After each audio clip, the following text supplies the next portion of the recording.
Good afternoon students. इस video के अंतर्गत हम लोग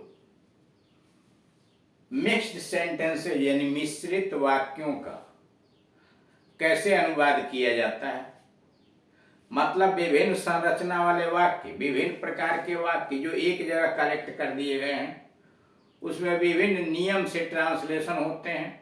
वो कोई उम्र वाला होगा, कहीं देर का होगा, कहीं मौसम की बात होगी, कहीं शर्त वाला होगा, कहीं तुलना वाला, यानी विभिन्न प्रकार के वाक्यों को एक जगह मिश्रित कर दिया गया है। विभिन्न मॉडल के उनका अनुवाद किस प्रकार से किया जाता है यहाँ दिया गया। 68 शहर के पास एक नदी है। शहर के पास एक नदी। आप जानते हैं कि जब किसी वाक्य के अंतर्गत, हिंदी वाक्य के अंतर्गत मुख्य क्रिया है, हूं, था, थे, थी अकेले आया हुआ हो, मुख्य क्रिया के रूप में आया हो और उसका कर्ता ठीक उसके पहले सटा हुआ हो, तो ऐसे वाक्यों का ट्रांसलेशन देर से बनता है। जैसे एक राजा था और उसके पहले राजा आया, एक राजा था, देयर वाज ए किंग। कमरे में 30 लड़के हैं हो गया क्रिया, लड़के हो गया उसका सब्जेक्ट जो ठीक उसके पहले सटा हुआ आया है, तो इसलिए ट्रांसलेशन बनेगा there are 30 boys in the class. कक्षा में 30 लड़के हैं, इसीलिए शहर के पास एक नदी है। There is a river by the town. There is a river by the town. वहाँ एक गाय है। There is a cow over there. There is a cow over there.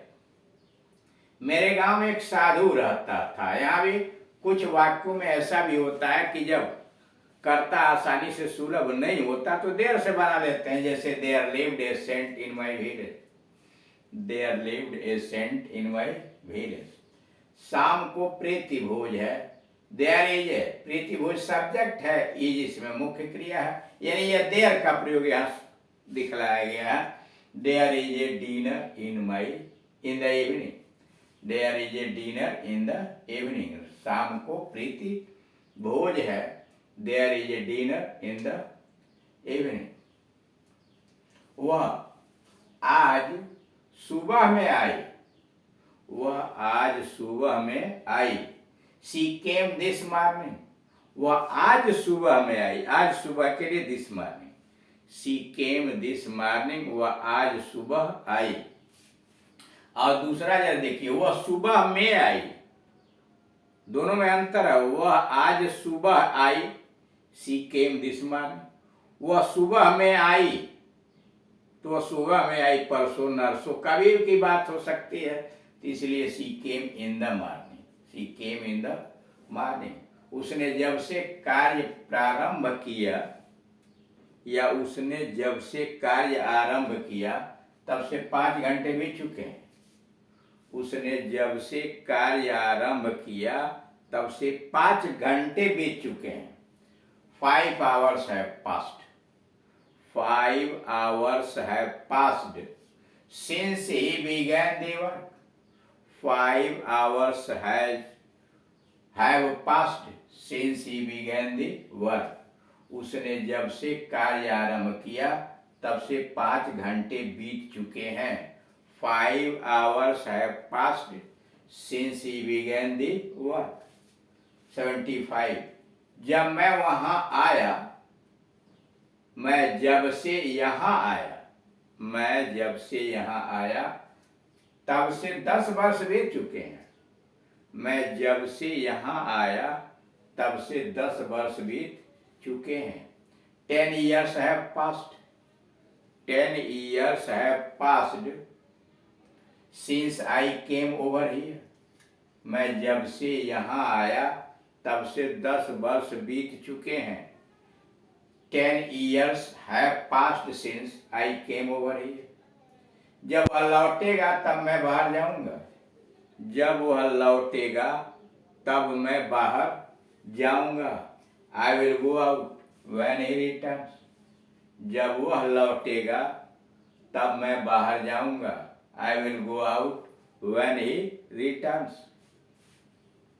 ये टाइम क्लॉज होता है। फ्यूचर टेंस में अगर वाक्य दिया है और टाइम क्लॉज होता है, तो टाइम क्लॉज और शर्त प्रकट करने वाला वाक्य प्रेजेंट इंडेफिनिट टेंस में बनता है और दूसरा principal clause future indefinite tense में। इसीलिए यहाँ देख रहे हैं आई विल गो आउट, ये प्रिंसिपल क्लॉज है, फ्यूचर इंडेफिनिट टेंस में है, और व्हेन ही रिटर्न्स ये प्रेजेंट इंडेफिनिट टेंस में बना है, इसलिए कि टाइम क्लॉज। जब तक वह नहीं लौटेगा तब तक मैं बाहर नहीं जाऊंगा। जब तक वह नहीं लौटेगा मैं बाहर नहीं जाऊंगा। I will not go out, मैं बाहर नहीं जाऊंगा। I will not go out until he return, मैं बाहर नहीं जाऊंगा। I will not go out जब तक कि नहीं, until he return, present indefinite tense. जब वह लौटेगा उसके पहले मैं बाहर जाऊंगा। जब वह लौटेगा उसके पहले मैं बाहर जाऊंगा। I will go out before he return, पहले before. I will go out before he return. जब वह लौटेगा उसके बाद मैं बाहर जाऊंगा। जब वह लौटेगा उसके बाद मैं बाहर जाऊंगा। I will go out, I will go out after he return. जब वह लौटेगा उसके बाद मैं बाहर जाऊंगा। I will go out after he return. 80 ज्यों ही या जैसे ही, ज्यों ही या जैसे ही मैं रवाना हुआ वर्षा होने लगी। ज्यों ही या जैसे ही मैं रवाना हुआ वर्षा होने लगी। एज सून एज, जैसे ही, as soon as I started, ज्यों ही या जैसे ही मैं रवाना हुआ वर्षा होने लगी। As soon as I started, ज्यों ही मैं रवाना हुआ, कामा त्यों ही के लिए comma, it began to rain, it began to rain. अब इसी को दूसरे तरह से बना देखिए। नो सूनर, नो सूनर लगाया जो ही के ऐसे, एज सूनर के जगह पर, और उसके बाद सहायक क्रिया डिड लगाया। No sooner did I start, क्रिया फर्स्ट फॉर्म की। No sooner did I start, जहां कामा है वहां दैन लगाया। No sooner did I start then it began to rain, यानी जहां कामा होता है वहां दैन लगा देते हैं जब नो सूनर आता है। फिर देखिए as soon as I started it began to rain, यहाँ बीच में कामा लगा हुआ है, और नो सूनर आया तो इसका मॉडल बदल गया है। No sooner did I start then it began to rain. अब तीसरा, no sooner had I started, past perfect में। नो सूनर हैड सहायक क्रिया हो गई, आई सब्जेक्ट हो गया, स्टार्टेड क्रिया का थर्ड फॉर्म हो गया। No sooner had I started then it began to rain. अब स्केर्सली और हार्डली से देखिए। Scarcely had I started, scarcely had I started when it began to rain. Scarcely आएगा तो व्हेन आएगा, या hardly had I started when it began to rain. Scarcely had I started when it began to rain, अथवा hardly had I started when it began to rain। 81 बिस्तर पर लेटे लेटे, बिस्तर पर लेटे लेटे या लेटे हुए या लेट कर वह उपन्यास पढ़ रहा था।